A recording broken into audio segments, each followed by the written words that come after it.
Τι πραγματικά συμβαίνει μέσα σε ένα απορριμματοφόρο όταν τα απορρίμματα εξαφανίζονται μέσα σε λίγα δευτερόλεπτα? Τι συμβαίνει εκεί μέσα που κανείς δεν βλέπει και πώς καταφέρνει να συμπιέσει τόνους σκουπιδιών χωρίς να σπάσει ή να σταματήσει? Είναι κάτι καθημερινό. Το φορτηγό σηκώνει έναν κάδο, αδειάζει το περιεχόμενό του και σε μια μόνο στιγμή όλα εξαφανίζονται μέσα στο όχημα με έναν αναγνωρίσιμο μεταλλικό ήχο.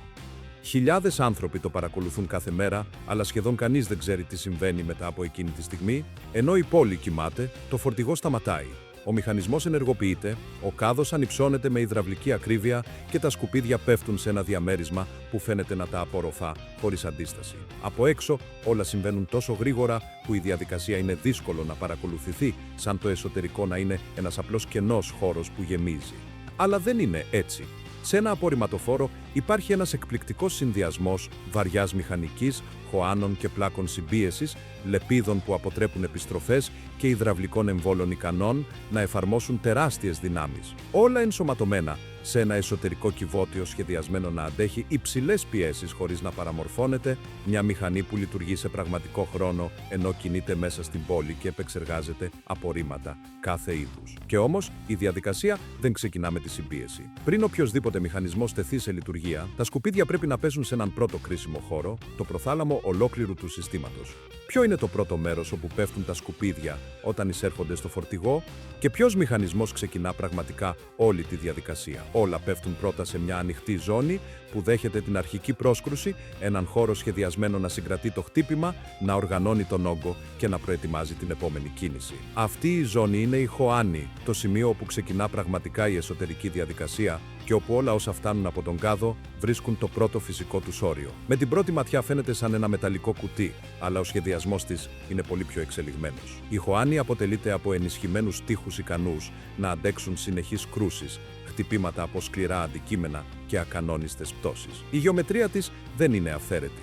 Έχει υπολογιστεί ώστε τα απορρίμματα να μετακινούνται προς τον πάτο, αποφεύγοντας συσσόρευση στις γωνίες και μειώνοντας τον κίνδυνο εμπλοκής. Επιπλέον, είναι απομονωμένη από το υπόλοιπο κύριο κυβότιο, γιατί η λειτουργία της είναι να δέχεται και να δοσολογεί τα απορρίμματα, όχι να τα αποθηκεύει. Όταν ένας κάδος ανυψώνεται και αδειάζει, τα σκουπίδια πέφτουν στη χωάνη, αναμεμειγμένα με πλαστικό, γυαλί, οργανικά υπολείμματα, μέταλλα, χαρτόνια, κλαδιά και άλλα απρόσμενα αντικείμενα που μπορεί να εμφανιστούν σε οποιαδήποτε περισυλλογή, οπότε η χωάνη πρέπει να αντέχει αυτήν την ετερογένεια, απορροφώντας το αρχικό χτύπημα και κατανέμοντας το φορτίο, ώστε ο επόμενος μηχανισμός να μπορεί να λειτουργήσει με ασφάλεια. Εξυπηρετεί επίσης ως ζώνη αναμονής, ενώ το φορτηγό συμπιέζει το προηγούμενο φορτίο, καθώς διατηρεί προσωρινά τα νεοφερμένα απορρίμματα, ώστε να μην σταματά η ροή εργασίας. Στο ίδιο σημείο, η ασφάλεια γίνεται κρίσιμη, καθώς λόγω της φύσης της η χωάνη είναι ένας από τους πιο επικίνδυνους χώρους του οχήματος και ο χειριστής δεν πρέπει ποτέ να πλησιάζει ενώ το φορτηγό λειτουργεί.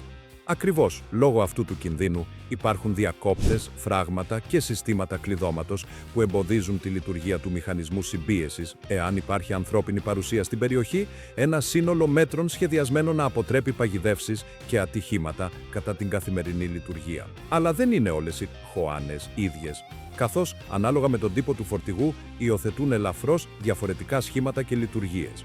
Στα μοντέλα με πίσω φόρτωση είναι χαμηλή και ευρεία, σχεδιασμένη να δέχεται απορρίμματα, τόσο με το χέρι όσο και μέσω τυποποιημένων κάδων. Αντίθετα, η εκδοχή με πλευρική αυτοματοποιημένη φόρτωση ανυψώνεται περισσότερο και προσαρμόζεται στο ρομποτικό βραχίωνα που χειρίζεται τους κάδους. Η εμπρόστια φόρτωση είναι βαθιά και στιβαρή, ικανή να δέχεται μεγάλους όγκους από βιομηχανικούς κάδους που σηκώνονται πάνω από την καμπίνα, αλλά πέρα από αυτές τις εξωτερικές διαφορές, η εσωτερική συμπεριφορά της χωάνης ακολουθεί ένα ίδιο μοτίβο, καθώς λίγα δευτερόλεπτα μετά τη λήψη ενός φορτίου, τα απορρίμματα διανέμονται ακανόνιστα, με κάποια στοιχεία να πέφτουν σε μπλοκ και άλλα να κυλούν προς τα πλάγια. Δεν υπάρχει ακόμα συμπίεση, αλλά ήδη γίνεται αντιληπτή η τάξη του συστήματος, ενώ κάθε φορτίο τακτοποιείται και περιμένει την επόμενη κίνηση της μηχανής και είναι ακριβώς σε αυτό το διάλειμμα που το φορτηγό δεν δρά αμέσως, επειδή η χωάνη πρέπει να συγκεντρώσει τα σκουπίδια στο ακριβές σημείο, ώστε ο επόμενος μηχανισμός να τα οθήσει με δύναμη και ακρίβεια. Όταν επιτυγχάνεται αυτή η ισορροπία, η λειτουργία της χωάνης τελειώνει και το σύστημα αλλάζει φάση, το κλειδί που οθεί τα απορρίμματα προς το εσωτερικό κυβότιο τίθεται σε λειτουργία και μετατρέπει το χαοτικό φορτίο σε συμπιεσμένο μπλοκ που κινείται κατά μήκος του φορτηγού. Εκεί ξεκινάει η πραγματική εργασία του συστήματος. Αν τα σκουπίδια πέφτουν στη χωάνη, Πώς καταφέρνει το φορτηγό να τα οθήσει προς τα μέσα και να τα συμπιέσει χωρίς να μπλοκάρει ή να σπάσει κάτι? Η απάντηση βρίσκεται στην κίνηση που ξεκινά ακριβώς εκεί και στον τρόπο που η πλάκα προχωρά από τον πάτο της χωάνης, μια αρθρωτή μεταλλική επιφάνεια που μετατρέπει τη ακανόνιστη μάζα απορριμμάτων σε ένα συμπαγές μπλοκ, ικανό να κινηθεί χωρίς εμπλοκή μέσα στο όχημα. Κάθε φορά που ενεργοποιείται, θέτει σε κίνηση την διαδικασία που δίνει νόημα σε ολόκληρη την εσωτερική μηχανή. Αυτό το επίπεδο προσπάθειας εξηγεί γιατί η πλάκα συμπίεσης έχει σχεδιαστεί να αντέχει τεράστιες δυνάμεις, καθώς δεν πρόκειται για μια ελαφριά κίνηση, αλλά για συνεχή πίεση που εφαρμόζεται σε ακανόνιστα υλικά όπως σακούλες, οργανικά υπολείμματα, ξύλα και μεταλλικά δοχεία. Γι' αυτό είναι ενισχυμένη με χοντρό ατσάλι, στιβαρές αρθρώσεις και ένα υδραυλικό σύστημα ικανό να την κινεί με ακριβή χιλιομετρική ακρίβεια. Η προώθησή της δεν είναι απότομη, αλλά ελεγχόμενη, γιατί πρέπει να συμπιέζει χωρίς να θέτει σε κίνδυνο τον ίδιο τον μηχανισμό. Αυτή η κίνηση ανοίγει τον κύκλο της συμπίεσης, μια επαναλαμβανόμενη αλλά ακριβώς συντονισμένη αλληλουχία, όπου πρώτα η χωάνη δέχεται τα απορρίμματα και όταν το σύστημα καθορίζει ότι η ποσότητα είναι επαρκής, η πλάκα αρχίζει να προχωρά, οθώντας τα σκουπίδια προς το εσωτερικό και αναγκάζοντάς τα να περάσουν μέσα από έναν στενότερο χώρο, όπου συμβαίνει η πρώτη φάση συμπίεσης. Στη συνέχεια ολοκληρώνει τη διαδρομή, μετακινώντας το φορτίο προς το εσωτερικό κυβότιο του φορτηγού και μόλις το υλικό περάσει από πίσω ή από κάτω από την πλάκα, ανάλογα με τον σχεδιασμό του μοντέλου, αυτή υποχωρεί στο αρχικό της σημείο, έτοιμη να δεχτεί την επόμενη δόση απορριμμάτων. Για να μην χαθεί αυτή η προώθηση, ένα από τα πιο ευφυή στοιχεία του συστήματος είναι οι λεπίδες ή οι ασπίδες κατά της οπισθοδρόμησης. Είναι μεταλλικά μέρη τοποθετημένα στρατηγικά στο όριο μεταξύ της χωάνης και του εσωτερικού κυβωτίου και λειτουργούν σαν πύλες που επιτρέπουν στα σκουπίδια να προχωρήσουν αλλά όχι να επιστρέψουν.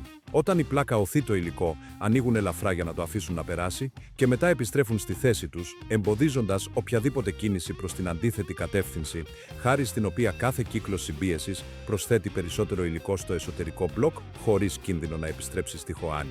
Η αποφυγή εμπλοκών είναι απόλυτη προτεραιότητα και η συμπίεση δεν είναι πάντα ομοιόμορφη γιατί κάθε φορτίο σκουπιδιών είναι διαφορετικό, γι' αυτό η χωάνη και το σύστημα όθησης έχουν σχεδιαστεί για να κατευθύνουν το υλικό στην περιοχή όπου η πίεση μπορεί να εφαρμοστεί με μεγαλύτερη αποτελεσματικότητα. Ενώ τα σκληρά απορρίμματα σπάνε ή τακτοποιούνται υπό την πίεση, τα μαλακά παραμορφώνονται και τα υγρά συμπιέζονται σχηματίζοντας πιο πυκνά στρώματα. Αυτή η ικανότητα προσαρμογής επιτρέπει στο φορτηγό να επεξεργάζεται χιλιάδες κιλά χωρίς να σταματά, αλλά η συμπίεση είναι μόνο το μισό της διαδικασίας. Μόλις τα σκουπίδια περάσουν το συμπιεστή, φτάνουν στο εσωτερικό κυβότιο του φορτηγού, όπου πρέπει να οργανωθούν, να αντέξουν το βάρος νέων φορτίων και να μετακινούνται με σταθερότητα καθ' όλη τη διαδρομή.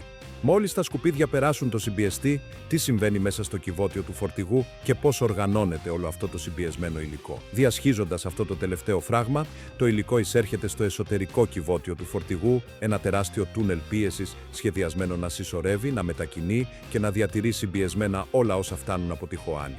Δεν είναι απλά ένας κενός χώρος ή ένας πρόχειρος κάδος, αλλά μια ενισχυμένη κατασκευή, κατασκευασμένη για να αντέχει χτυπήματα, συνεχή τριβή, ακανόνιστα φορτία και την πίεση που παράγεται σε όλη τη διαδρομή. Εσωτερικά είναι φτιαγμένο από φύλλα χάλιβα υψηλής αντοχής και πλευρικές ενισχύσεις που αποτρέπουν παραμορφώσεις και το σχήμα του δεν είναι τυχαίο, αλλά έχει σχεδιαστεί για να κατευθύνει την πρόοδο του συμπιεσμένου υλικού και να το διατηρεί σταθερό ακόμη και όταν το όχημα κινείται σε ανώμαλο έδαφος ή εκτελεί απότομες μανούβρες.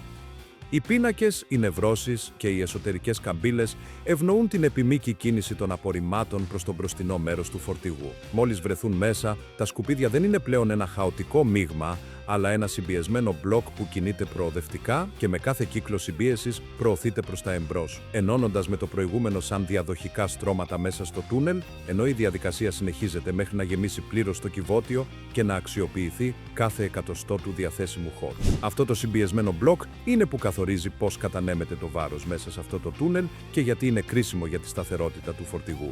Καθώς το φορτίο προχωρά, συσσωρεύεται στον εμπρόστιο τοίχο ή σε ένα κινητό εμπόδιο, ανάλογα με το μοντέλο. Για να διατηρηθεί αυτή η μετακίνηση σταθερή, μια από τις μεγάλες προκλήσεις είναι η αποφυγή εμπλοκών. Οι εσωτερικές επιφάνειες του κυβωτίου είναι λία και, σε ορισμένα μοντέλα, ενσωματώνουν επεξεργασίες που μειώνουν την προσκόλληση υγρών απορριμμάτων. Το δάπεδο μπορεί να έχει ελαφριά κλίση που διευκολύνει τη μετακίνηση υγρών προς ένα σημείο αποστράγγισης, ενώ η συνεχής κίνηση της συμπίεσης βοηθά στο σπάσιμο σακουλών, πλαστικών και οργανικών υπολειμμάτων, αποτρέποντας το σχηματισμό σκληρών μπλοκ που θα σταματούσαν τη διαδικασία.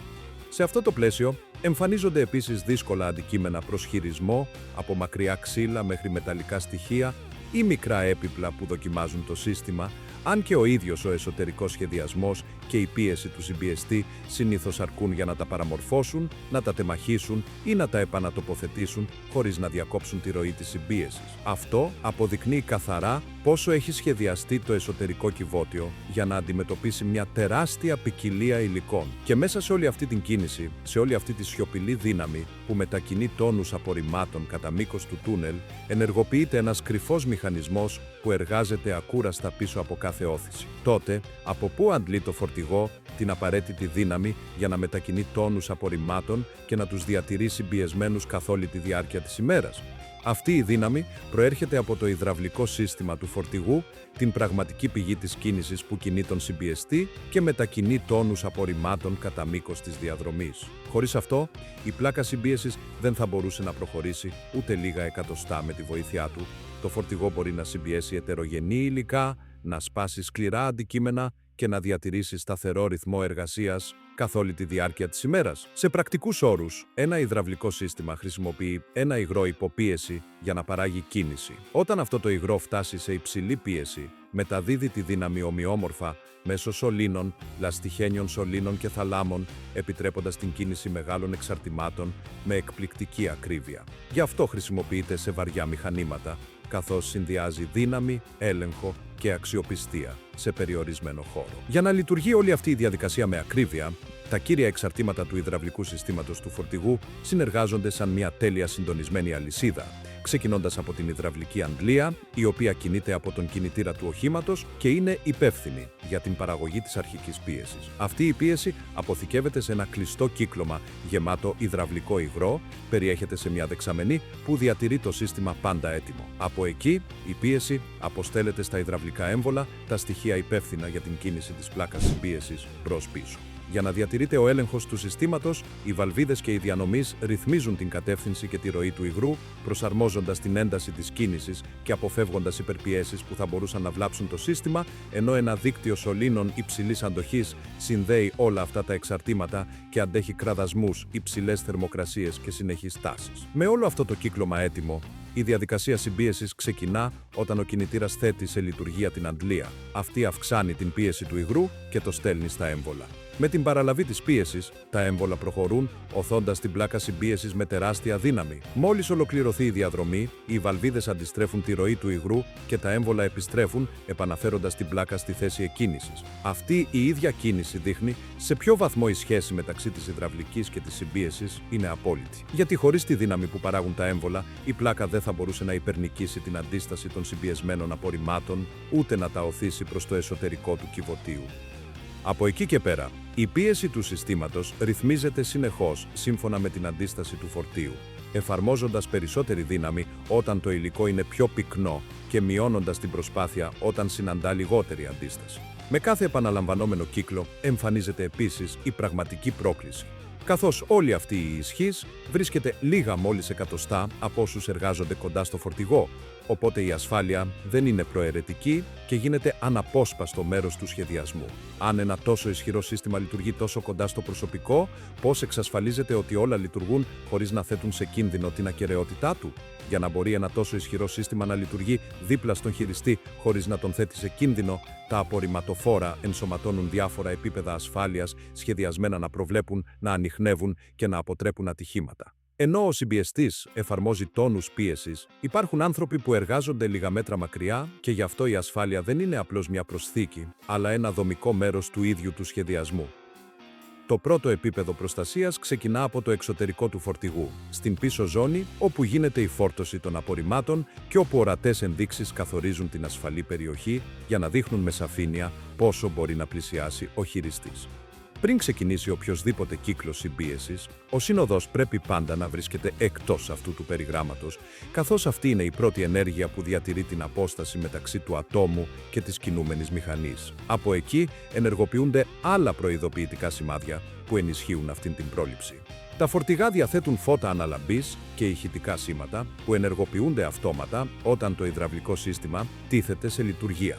Οι χειρολιστήρες και οι μπάρες που τοποθετούνται στα πλαϊνά και στο πίσω μέρος βοηθούν τον χειριστή να παραμένει σταθερός κατά την κίνηση του οχήματος και μειώνουν τον κίνδυνο πτώσης κατά τις μανούβρες. Πέρα από αυτά τα ορατά σήματα, το δεύτερο επίπεδο ασφάλειας βρίσκεται μέσα στο ίδιο το σύστημα και ενεργοποιείται χωρίς ο χειριστής να χρειάζεται να επέμβει άμεσα. Έτσι, τα σύγχρονα φορτηγά διαθέτουν διακόπτες διακοπής που σταματούν το συμπιεστή μόλις ανοίξει η πίσω πόρτα ή αν ανιχνευθεί ανώμαλη θέση, ενώ οι αισθητήρες πίεσης εντοπίζουν μπλοκαρίσματα στη χωάνη ή στο εσωτερικό κυβότιο και σταματούν τον κύκλο πριν η μηχανή προσπαθήσει να αναγκάσει κίνηση που θα μπορούσε να καταστρέψει το φορτηγό ή να θέσει σε κίνδυνο τον χειριστή. Ταυτόχρονα, οι βαλβίδες ασφαλείας του υδραυλικού κυκλώματος αποτρέπουν την υπερβολική πίεση και οι χειρισμοί απαιτούν συγκεκριμένη αλληλουχία για να ενεργοποιηθεί ο συμπιεστής, αποτρέποντας τυχαίες εκκινήσεις. Μαζί με αυτές τις αυτόματες προστασίες, τα πρωτόκολλα του προσωπικού είναι εξίσου σημαντικά και κάνουν τη διαφορά στην καθημερινή εργασία.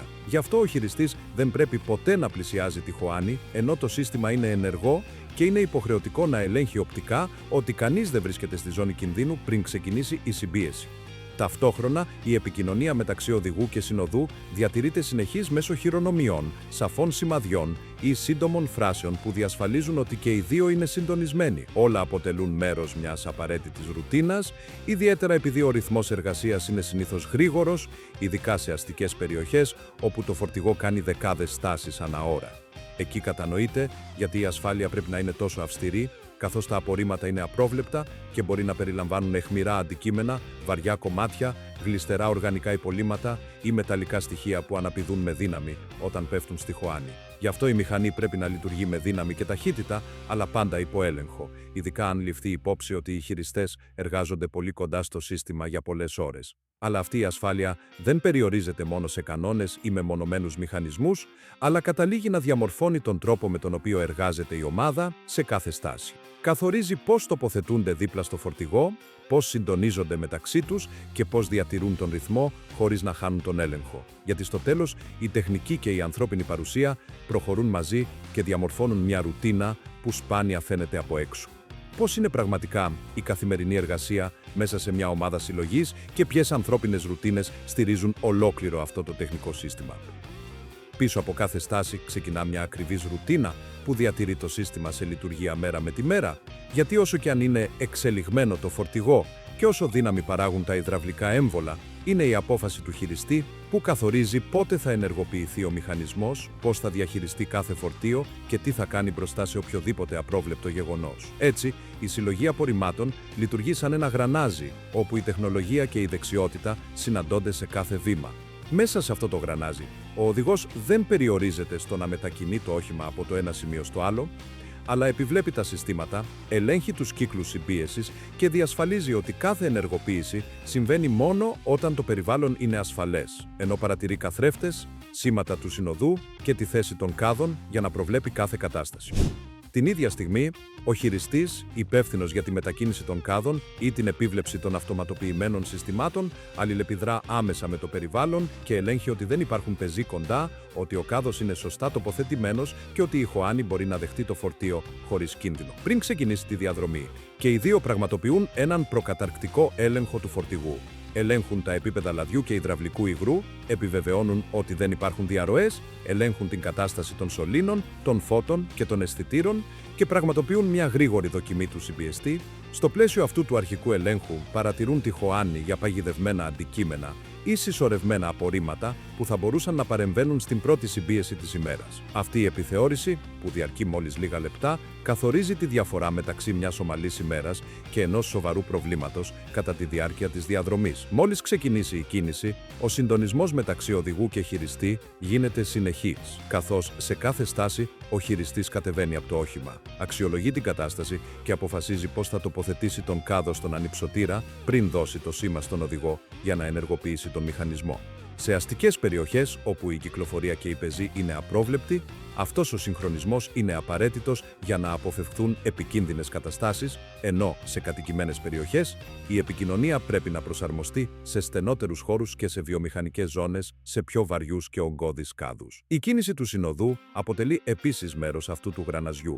Πρέπει να ανεβαίνει και να κατεβαίνει από το φορτηγό με ασφάλεια, να επιλέγει τη σωστή πλευρά σύμφωνα με την κυκλοφορία και να τοποθετείται πάντα εντός των καθορισμένων ζωνών. Αυτό απαιτεί εμπειρία και συνεχόμενη προσοχή, ειδικά όταν ο ρυθμός είναι υψηλός και το φορτηγό πραγματοποιεί δεκάδες κύκλους ανά ώρα. Και παρόλα αυτά, καμία διαδρομή δεν είναι εντελώς απαλλαγμένη από απρόβλεπτα γεγονότα. Κακώς τοποθετημένοι κάδοι, προεξέχοντα απορρίμματα, επικίνδυνα αντικείμενα ή υπερβολικά βαριά φορτία μπορούν να περιπλέξουν έναν φαινομενικά ρουτινιάρικο κύκλο και εκεί η επαγγελματικότητα κάνει τη διαφορά. Αν ο χειριστής ανιχνεύσει κάτι ασυνήθιστο, σταματά την εργασία, διορθώνει τη θέση του κάδου ή ζητά από τον οδηγό να απενεργοποιήσει το σύστημα, αποτρέποντας την κλιμάκωση του προβλήματος. Η μηχανή δεν μπορεί να ερμηνεύσει το περιβάλλον, αλλά η ανθρώπινη ομάδα μπορεί, γιατί προβλέπει προβλήματα, προσαρμόζει τον ρυθμό και αποφασίζει πότε είναι απαραίτητο να σταματήσει. Η επαγγελματικότητα της ομάδας είναι η σπονδυλική στήλη της διαδικασίας. Το φορτηγό μπορεί να είναι μια εντυπωσιακή μηχανή, αλλά χρειάζεται ανθρώπους ικανούς να ερμηνεύουν τη συμπεριφορά του, να διαβάζουν το περιβάλλον και να ενεργούν γρήγορα. Η ασφάλεια, η αποτελεσματικότητα και η συνέχεια της υπηρεσίας εξαρτώνται από αυτήν την ανθρώπινη προσοχή που καθοδηγεί κάθε απόφαση. Στο τέλος, όλη η τεχνολογία του φορτηγού λειτουργεί χάρη σε αυτούς που το χειρίζονται καθημερινά, συνδυάζοντας εμπειρία, προσοχή και βαθύ αίσθημα επαγγελματισμού. Τώρα μπορείτε να δείτε με απόλυτη σαφήνεια τι συμβαίνει μέσα σε ένα απορριμματοφόρο, από τη στιγμή που το φορτίο πέφτει στη Χωάνη μέχρι τη στιγμή που η ανθρώπινη ομάδα ολοκληρώνει την τελευταία στάση της ημέρας. Η διαδρομή ξεκινά με την ανοργάνωτη είσοδο των απορριμμάτων και προχωρά προς τη σταθερή δύναμη που τα οθεί προς τα μέσα, διασχίζοντας τη συμπίεση, τη μετακίνηση μέσα στο κυβότιο και την αθόρυβη δουλειά της υδραυλικής που στηρίζει όλο το σύστημα. Σε αυτή τη διαδικασία, η ασφάλεια εμφανίζεται ως αναπόσπαστο μέρος του σχεδιασμού και τελικά αποκαλύπτει το στοιχείο που πραγματικά κρατά όλο το σύστημα σε λειτουργία. Τον συντονισμό και την εμπειρία της ομάδας που μετατρέπει αυτή τη μηχανή σε ζωντανό γρανάζι. Γιατί ένα απορριμματοφόρο δεν περιορίζεται στο να δέχεται απορρίμματα. Τα επεξεργάζεται, τα αναδιοργανώνει και τα συμπιέζει ώστε να αξιοποιεί κάθε εκατοστό του διαθέσιμου χώρου. Όλα όσα συμβαίνουν στο εσωτερικό του έχουν σχεδιαστεί για να αντέχουν τεράστιες δυνάμεις, επαναλαμβανόμενους κύκλους και απρόβλεπτα υλικά. Ενώ η μηχανική που ενσωματώνει τη Χωάνη, τις λεπίδες κατά της οπισθοδρόμησης, τα υδραυλικά έμβολα και το ενισχυμένο κυβότιο ανταποκρίνεται σε μια πολύ συγκεκριμένη ανάγκη: να λειτουργεί χωρίς διακοπές και να διατηρεί το σταθερό ρυθμό της πόλης. Αλλά όσο εντυπωσιακή κι αν είναι η τεχνολογία, δεν λειτουργεί μόνη της. Η ισχύς του υδραυλικού συστήματος, η ακρίβεια του συμπιεστή και η αντοχή του εσωτερικού κυβωτίου εξαρτώνται από την κρίση, την εμπειρία και την προσοχή των ανθρώπων που το χειρίζονται. Κάθε στάση απαιτεί παρατήρηση και κάθε ενεργοποίηση του μηχανισμού χρειάζεται επικοινωνία, ενώ ο κύκλος συμπίεσης εξαρτάται πάντα από συνειδητή απόφαση. Η μηχανή παρέχει τη δύναμη, αλλά η ομάδα καθορίζει τον ρυθμό, διατηρεί την ασφάλεια και μετατρέπει ένα σύνολο μηχανικών συστημάτων σε μια ουσιαστική υπηρεσία. Από έξω φαίνεται ένα ακόμη όχημα στο δρόμο, αλλά από μέσα τώρα ξέρεις ότι πίσω από αυτόν τον μεταλλικό ήχο, αυτήν την επαναλαμβανόμενη κίνηση και μια διαδικασία που φαίνεται ρουτινιάρικη, υπάρχει μια πολύπλοκη μηχανική που λειτουργεί αθόρυβα, συνοδευόμενη από επαγγελματίες που αφιερώνουν τη μέρα τους στη λειτουργία, την παρακολούθηση και τη διασφάλιση ότι όλα συνεχίζουν να δουλεύουν με την ακρίβεια που χρειάζεται η πόλη. Αν θέλεις να συνεχίσεις να ανακαλύπτεις πώς λειτουργούν οι μηχανές που στηρίζουν την καθημερινή μας ζωή, μπορείς να εγγραφείς και να μας συνοδεύσεις στα επόμενα βίντεο. Υπάρχει πολύ περισσότερα να εξερευνήσεις, από κρυφά συστήματα έως εκπληκτικούς μηχανισμούς που σπάνια φαίνονται από κοντά.